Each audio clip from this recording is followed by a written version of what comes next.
Camera mister sir Babureddy బాబు. మహాభారత యుద్ధం అయిపోయింది. పాండవులు గెలిచారు. కానీ గాంధారి 100 మంది పుత్రులను కోల్పోయింది.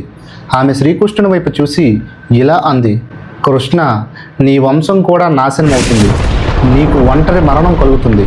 శ్రీకృష్ణుడు ఆ శాపాన్ని నవ్వుతూ స్వీకరించాడు. అప్పటి నుంచే ఆయన చివరి అధ్యాయం మొదలైంది. యాదవులు అందరూ సముద్ర తీరానికి వెళ్ళారు. మద్యం తాగారు, గొడవ పడ్డారు. అక్కడి గడ్డితోనే ఒకరినొకరు చంపుకున్నారు. శ్రీకృష్ణుడు అన్నీ చూస్తూ ఉన్నాడు, ఆపలేదు. ఇది జరగాల్సిందేనని ఆయనకు తెలుసు.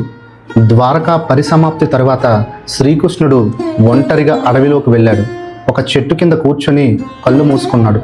జర అనే వేటగాడు దూరం నుంచి చూసి జింక అనుకొని శ్రీకృష్ణుడి వైపు బాణం వేశాడు. బాణం తగిలింది. వేటగాడు పరిగెత్తుకుంటూ వచ్చి క్షమించమని శ్రీకృష్ణుని వేడుకున్నాడు. చిరునవ్వు నవ్వి ఆ పరంధాముడు ఇలా అన్నాడు, తప్పు నీది కాదు, ఇది జరగాల్సిందే, వెళ్ళు. ఎంత గొప్పవాడైనా చివరకు ఒంటరిగా వెళ్ళిపోవాల్సిందే. కానీ శ్రీకృష్ణుడు వెళ్ళిపోయిన భగవద్గీత మిగిలింది. ఆ జ్ఞానం వేల సంవత్సరాలు గడిచినా ఇప్పటికీ జీవించి ఉంది.